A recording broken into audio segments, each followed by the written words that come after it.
you at that's violating your personal space. Right. You understand? If you see the light on, don't just walk across the joint because somebody can see your face. We recording. We record. Okay? Don't be, oh, I didn't know. No, we don't want you to do that. And what else?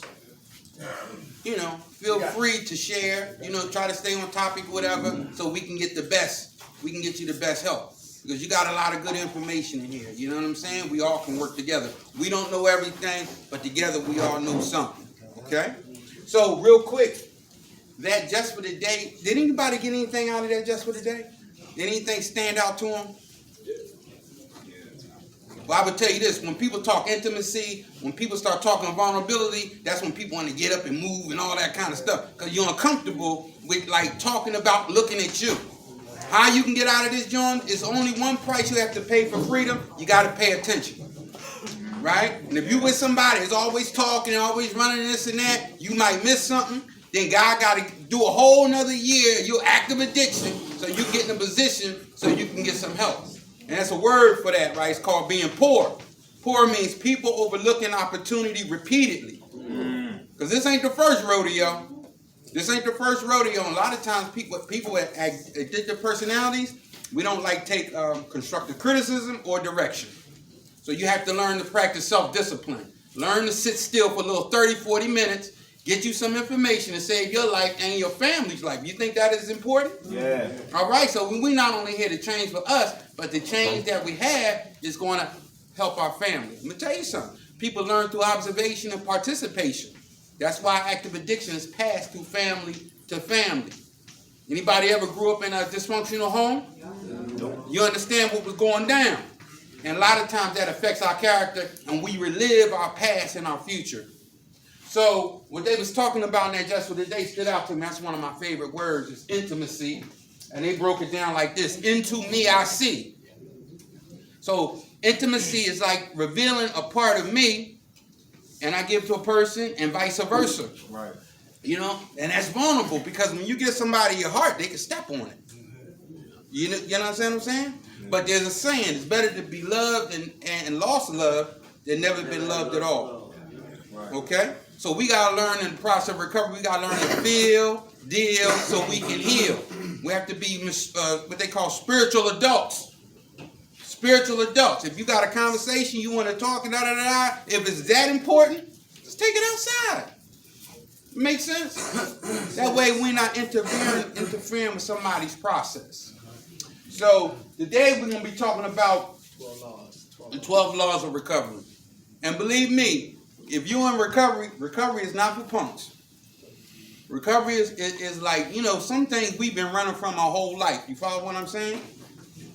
Some of us have to the point where we don't like ourselves. We will say love, but we ain't even there love. You know what I mean? We might not even like ourselves. And we could tell how we care about ourselves is how we treat ourselves. You follow what I'm saying? Yes, nobody who care about themselves and their family go spend the rent money and could put our kids on the street.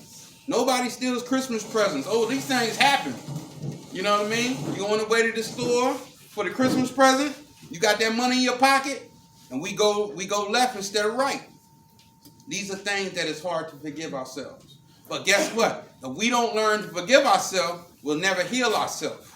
We're not saying what happened in the past is okay. We're talking about forgiveness. We'll address that again. But we're talking about that forgiveness so you can move forward in life and use recovery as an experience. And you can pass off. Next time you come back to Bowling Green, you're going to be here giving a message. Very important. So like I said, we're here to learn to feel, deal, and heal. And you know, take life by the horns and get back in the game. Is everybody with me? Yeah. I can't hear you. Yeah. All right, doctor. All right. Thank God for last night's rest and the morning rise. Yeah. Thank God for His grace and His mercy. Grace is always giving me what I don't deserve, and mercy is not giving me what I do deserve. And for that, I'm eternally grateful. How everybody doing? Yeah. Good to be back here. All right. I'm Dirk Mcnair. That's Robert Hayes. Together we call the Minds of Men. Non-profit spiritual organization. We don't deal with religion. I'm from Baltimore. I was born in South Carolina, raised in Baltimore, a little bit of New York, the Bronx, right? Cypress Avenue? Huh? Cypress Avenue? No, not Cypress. The Bronx, 138th and 3rd. Those are my cousins. They all around that way. Not too far from Dr. J's, you know. Yeah. But and listen, I grew up with three mandatory rules in my house. Your black ass is going to work. Your black ass is going to church. What's that one?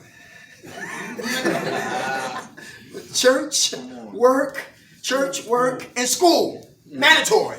All right? Mandatory. One discussion? Kids today have too many options. Kids can negotiate with their parents. And that drives me crazy. Do you want to go to church today? Hell no. It was no rap in my house. You know, we knew the rules. You didn't like it, leave. But anyway, it's all new. And I like repeating myself to children. Everybody hear that? Gotta repeat yourself. Right? Just one time. Pop, look at me, and that was it. You know what I'm saying?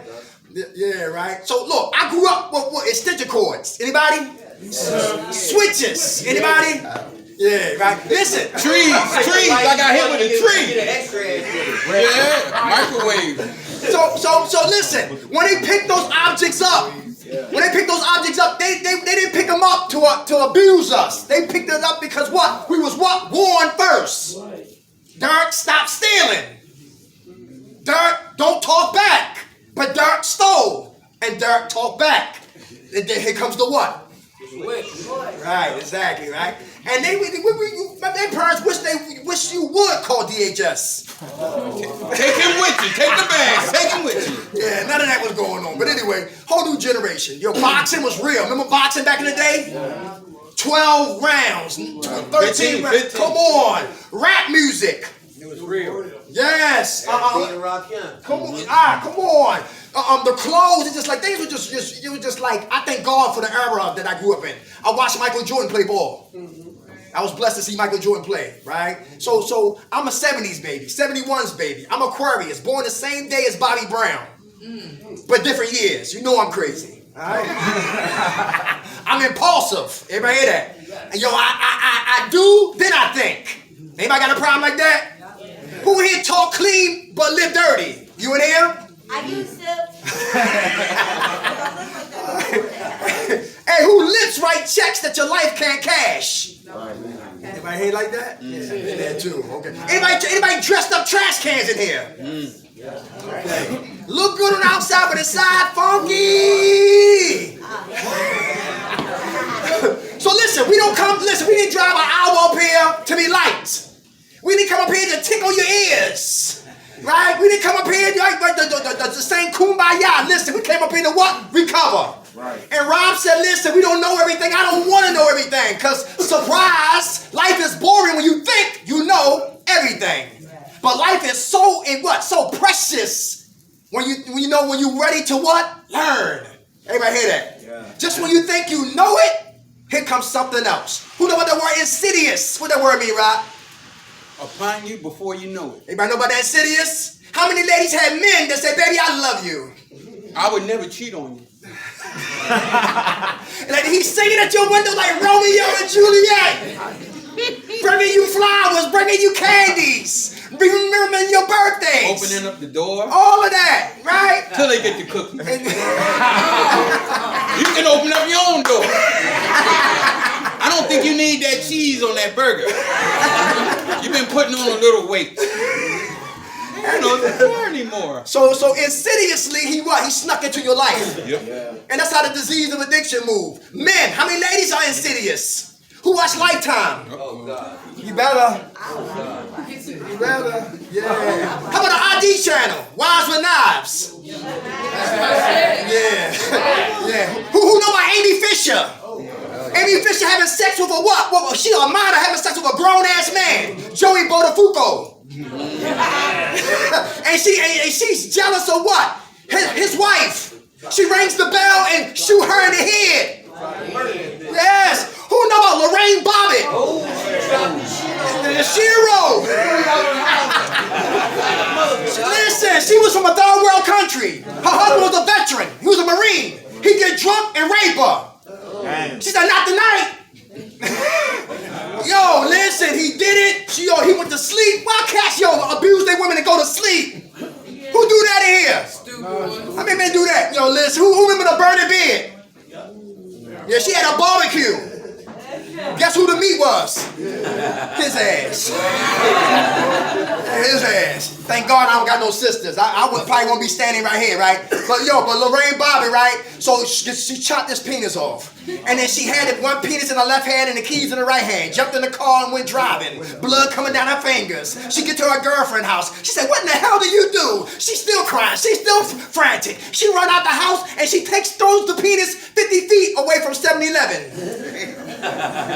The cop said, we found something. It was wiggling in the snow. Yes, we have the penis. We don't put the penis on ice. So they put the penis on ice, take it to the hospital where he at, waiting, bleeding. We got it. Stitch him up. Stitch him up. And he do 5 porno movies with a decapitated penis. Frank and Bobby. So listen, tonight, rock crazy. Yo, I thought about this. Look, Go ahead, son. guys who beat women up in domestic violence, if that was the penalty to get your penis cut off, how many guys you think be beating up women? Right, come on up here, sir. Third world country. All right. That's one question. So our whole point is like that. It's like, who remember Len Bias? Len Bias. He was accepted to play for the Boston Celtics. Yeah, he died in his dormitory room. 2 days after he signed the contract with Boston Celtics, he died. And he never got to enjoy the Reebok contract he had for like $2 or $3 million. Len Bias. How about my man Philip Sabol Hoffman? Before the Devil Know You Did. Great actor. Had 23 years clean. And guess what? He gave his time back. And one bag of dope killed him. Surrounded by pills. Great individual. Philip Seymour Hoffman. How about Janis Joplin? Yeah. Did 3 albums. And they said she died on an accidental overdose. Overdose. Yeah. The list goes on and on. How about my man Steve Mcnair? Great quarterback. And listen, had a crazy psycho broad. Ain't that the only way to get him? Ain't no fun unless they got a knife. He had beautiful kids, had a beautiful woman, but he needed a side piece. And she's the one that what? Killed him. And blew her brains out. Who here depressed? We're going to get into that tonight. Listen, I know, look, I've been in 8 recovery programs. I know how it is when we get here. When we get here, some of us are have anxiety. Some of us we don't know. Some of us the first time. Some of us not sure. Some of us don't know we're going to stay. Some of us put time on our limit here. 30 days, I'm out of here. I don't give a damn what's going on. Everything's in the building. Right? But so sometimes we watch TV, we have fun, we play ping pong, etc., and forget why we here. It's easy to fall back into what? Complacent. Right, and be clean and crazy. And women looking good, are they not, guys? Yeah. Women do recover, and women do look good. And if you're not sexually disciplined, you will be in the trees. Come on, man.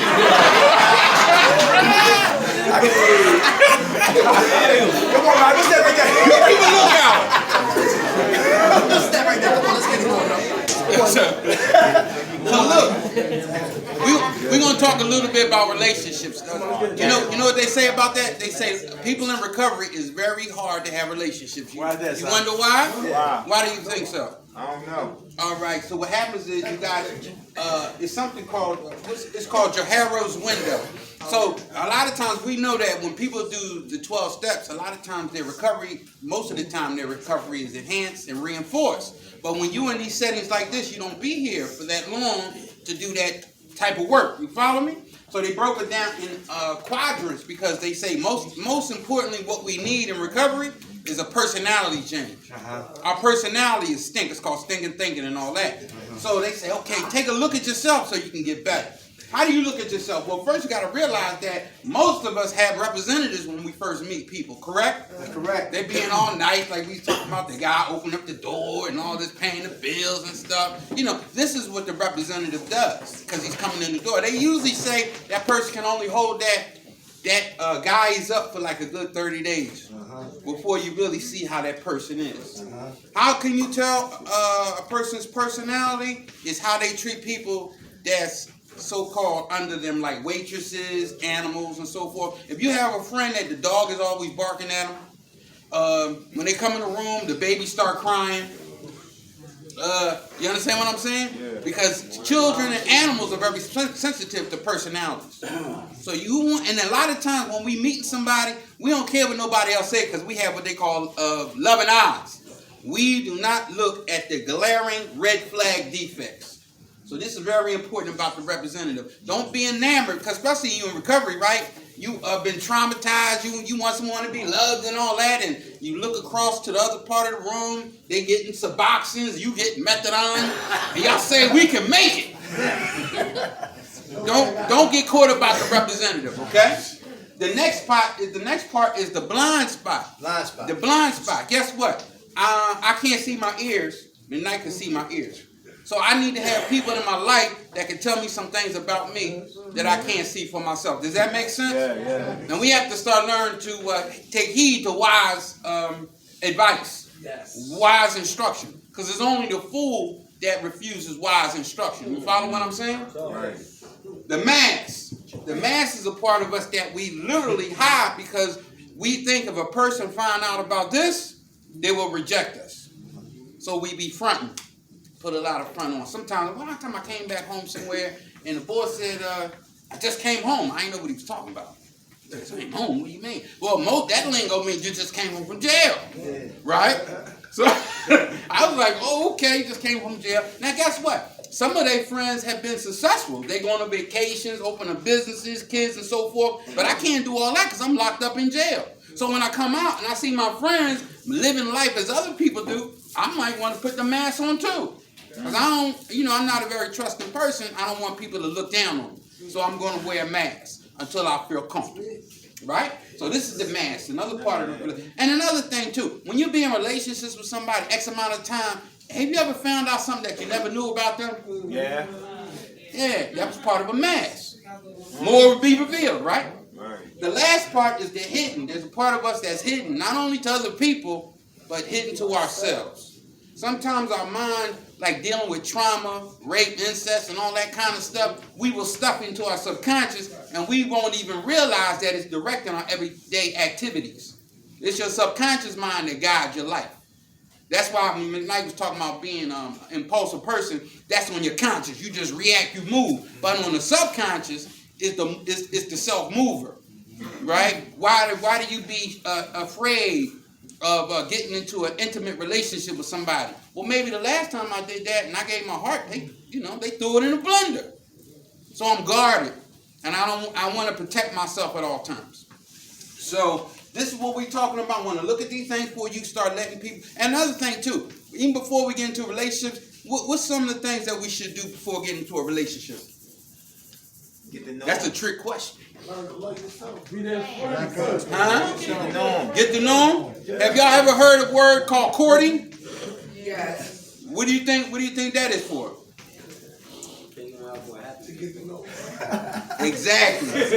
Exactly. Before you jump in the swimming pool of sharks, put your little toe in there. You know what I mean? You want to take your time to get to know somebody. Why? Right. Because there's an African proverb. They say if there's no enemy within, no enemy without can do you no harm. Right. So you have to vet people before they get close to you. Right. And because you don't want to have a person that's going to sabotage themselves and sabotage you. Right. Because I don't know, is anybody here when you get in a relationship, are you loyal? Yes. Are you committed to the person? Yes. So now you invest, that means you invest, right? You don't want to invest all this and that into a person that's not good for you. So sometimes there's a saying in Philadelphia recovery community, they say, after the butt, then what? What we're trying to say is sometimes lust will get you in a corner that you can't come out clean. You understand? So be very careful who you bring into your circle. You can have associates. Be very careful who you bring into your close circle. Why? Because you might tell them some things that you're not ready to accept on group level. So you got to have trust. You got to have that type of tight network. Because teamwork make the dream work. Right. And when you're getting in recovery, your sponsor is just a part of your team. He ain't the quarterback. God's the quarterback. But trust and believe, your sponsor is going to be a very key component in you getting yourself together. Then you're going to need some other friends you can associate with. And eventually you're going to be a sponsor. And you're going to be helping people on the recovery process. Because you only keep what you have by giving it away. So you have to stay in there, because when you teach somebody, you learn twice. You understand? One for you, one's for them. Right. That's why sponsorship is important. That's why reading the literature is important. Because the more you ever read the Bible one time and then read it again, you see something totally different? Yeah. That's because the new experiences that you ran into, now you got a different light. So in all you're getting, get an understanding. You know, I've been telling Mcnair, we riding up here, what book you read? Yeah, if you don't read, you're not going to be able to lead. Reading changes your concepts. You could be here and if you read a book, you all the way in France. So it's going to improve yourself. This is what you want to do. You know, because in recovery, we need to heal our spirit. Our spirit is broken. You understand what I'm saying? We're going to improve our relationship with a higher power. Now, only to find out that God worked through people. So I got to learn to listen to people. I got to hug people. I was a prayer. I ain't never like hugging people. And I come over to hug. I said, oh, stop playing. Stop playing. Because I thought, I can't even say I was homophobic. I grew up in a homosexual household. You understand what I'm saying? And it looked as though they had the same problems regular people had. You know what I mean? Fighting. My mom was the roughest character I knew. Yo, she was a rough character. So I seen that they have violence in their communities too. So I understand now relationships are relationships. It's all about communication. Right. But once again, you make sure that you have God as the centerpiece in your relationship, and whether it work out or not, it's going to work out best for you. Right. So we're going to look at some of these principles right here, right, on how to maintain and solidify our recovery. Now, all right, here we go, y'all. You ready? Yeah. Powerlessness will result in what? Power. Powerlessness will result in what? Power. Who don't understand that? If I admit that I'm powerless, that means what? You have no control. I have no control. The disease of addiction, what? Wins. I can't be dope. Who thought they could be dope? Win 12 rounds. Who thought they could be fentanyl? Who pledged allegiance to fentanyl? I used to pledge allegiance to coke, right? Listen, powerless over what? The lifestyle. I can't beat it. Even if I want it, when I get it, my life is what? Unmanageable. And when my life is unmanageable, I break out. I'm a liar. I don't wash up. My feet stink. I break out in spots. Bradford, 8th and Race. Come on. Muncie. That's females. Yeah, I get in there too. How you doing? I've been delivering for you. Delivery. Powerless, right? But listen, what do we do now, though? But I've been doing drugs for years. I like getting high. I like going to the Eagles game high. I like going to the Flyers games high. I like going to the Sixers game high. Matter of fact, I like just living high. And to be sober. I'm mad. I'm angry. I'm smiling, but I'm upset. Because what I want to do, what I always do, I cannot do. I can, but I don't like the consequences. Who's not mad at the drugs? You mad at the consequences. Yeah. What are the consequences? Give us one. Death. Death? Yeah. Okay. That's right, Tasha. How about you? Losing the job. Losing the job. You get dope sick. Get dope sick. Jail. Kids. Being broke. Homelessness. Being broke. Homelessness. Violence. Yeah. STDs. Is it? How long do a high last? As long as you entertain it. It's about my high used to last by like 7 seconds, and that was it. We lose so much for what? So little. So now I have to fall in love with what? Being what? Sober. Very important. I love to be what? Sober today. Money in my pocket. Listen, I know when my breath stink. My weight is up. Listen, my mother ain't crying. She got tears of what? Joy. Right? Listen, I'm not stealing from nobody. I'm trying not to manipulate. I'm being honest as possible. I love being sober. And sky's the limit for everybody in here. When you put the bottle down and keep it down. Right. The K2, the wet, the perks, the zanies, the uppers, the downers, all of that poison. We don't need it. Powerlessness will result to what? power. Who saw the movie? What's the movie? The Pianist. Anybody see The Pianist? With Adrian Brody? Y'all seen that movie? I like that movie. You know why? Because they said, listen, back in those days in the 40s, Hitler was crazy. And he thought Jewish people was coming to what? To take over what? Their country. So he had vindictive and he burned down one of his parliaments. Just to set it off. To set it off, right? And he did other things also. But what I like about that movie right there, if you was a Jew and you work, you live. You make weapons, you live. You make boots, you live. You cook, you live. Your armory, you live. He didn't do anything to live in those days. And one thing I love how the guy who played the piano is how he went to this spot and that spot and this spot and that spot. And he kept running. People hiding him because he had a gift. Powerlessness will result in what? Power. And by the end of the movie, if anybody watched the movie, he was at a place where the war was over because the Russians are coming to do to the Germans than what the Germans did to the Jews. And he came in there, he said the war is over, and in the house was a Nazi hiding. And he said, he was talking to him, he said, what do you do? He said, I play the piano. And ironically, it was a piano around the what? Around the corner in the house. He said, play. He sat down and he looked at him carefully because Nazi killed Jews and he was a Jew and he was a Nazi. And he sat down and he started to what? Play like a little chicken at the beginning. Powerlessness will result in what? Power. And he started to play. And he was watching the Nazi and he was playing careful. But after like 3 or 4 minutes, he forgot about the goddamn Nazi. And he started thinking about what? His father and his brothers and his sisters and his family. And the old man threw off the balcony. And he started just playing and he started giving it up on the piano. He didn't give a damn. He was playing out of his pain. And when he got finished playing, the Nazi was in awe of what that Jewish brother did on that piano.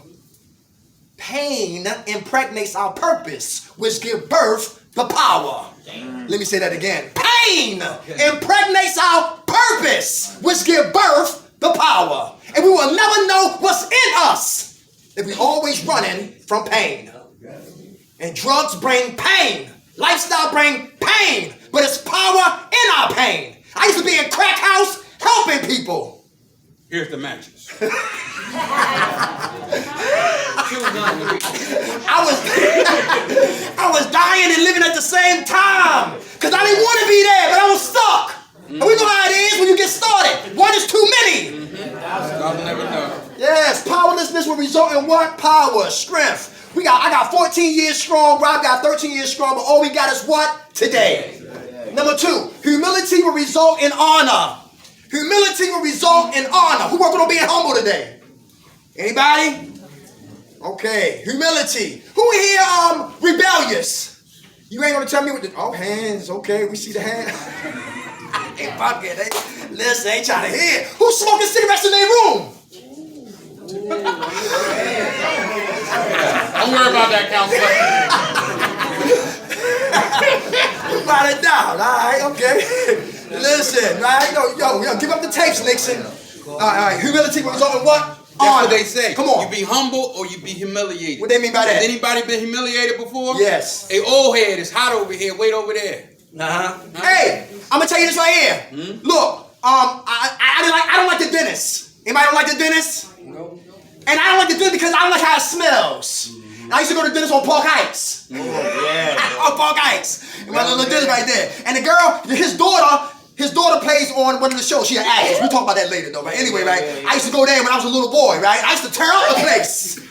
I tear up the place. I don't like the smell. And listen, dentists, they put those instruments in front of your face. Then they say, I'll be right back. And you're not putting that in my mouth, and you're not putting that in my mouth. I'm getting the hell out of here, right? So that was as a little boy. But as I got older, as a grown man, I still neglected going to the dentist. And as I speak to you right now, I got 6 teeth in my mouth that my mother gave birth to me to have. 6 strong teeth. 6 strong teeth. And the rest came straight from Eli Dental. Thank God for fixing it. But anyway, check it out. I don't know about y'all, that's traumatizing. For you to have your teeth and now you don't got your teeth and your lady cook fried chicken, you can't eat it, and you crying. You look at that chicken like, I can't even eat. Why you cook this? Corn in the car, the best meal, and I can't eat. Humility will result in what? Humble, what? Honor. Like Rob said, if you don't get humble, you will be humiliated. Everybody hear that? Yeah. So you gotta be what? Be humble. Ask for what? Help! I got money. Help! I could cuss you out, but I can't read or write. Help! I'm tired of going home beating up on my woman. Help! My kids are scared of me. Help! How do I fight the disease of addiction? And I ain't got an innate text to read. Help! Listen, gotta be what? Humble. To receive what? Honor. We used to be house managers. We used to get cussed out on the daily. House managers working with what? Clients who don't give a damn about what? Nothing. And we still gotta love them. And that's hard. You know how hard that is? Kiss my ass. I ain't paying no rent. I ain't cleaned up nothing. And every individual who disrespected me and Rob got high. Because they wouldn't get what? Humble. Anybody here balking and beefing? It's a mask. Somebody here always angry. It's a mask. Flipping chairs, king baby, queen baby. It's a mask. Y'all talking about everybody else. You got another person, a human being on your lips daily. It's a mask. Scared of you. Don't even look in the mirror. It's a mask. I used to work at Ava Gerard Medical. It was one girl in the detox unit, always the craziest. And not detox, I'm sorry, the methadone unit. They always want something. Can I wash clothes? Tomorrow. Make a phone call. Anytime. Can we eat lunch? No, lunch is in an hour. How about going to sit down? It was one girl in there, she used to paint her face on the methadone unit. Paint her face like goddamn a whole hour. And whistling and looking. I said, where you going? I thought she knew Madonna, Bon Jovi was downstairs, or Limo was downstairs. Where you going? She said, I'm going to group. She was decorating the what? External, because she was afraid of the what? Humility will result in what? Honor. When you humble, listen, you got to be vulnerable. Who would like to be vulnerable in here? Anybody? Who had braces? Somebody had braces? Lord have mercy. Who need Viagra? We talking about to go to the bathroom. We ain't talking about the other stuff. Humility. Gotta be humble, y'all. We got to be humble. All right? We got to be humble. Listen, Bowling Green is a beautiful place, right? Don't turn this place into a what? A curse. It's a blessing in disguise, but don't turn it into a what? A curse. Hey, we'll tell you this too. Sometimes people bring drugs up on the campus and all that kind of stuff. If you happens to see somebody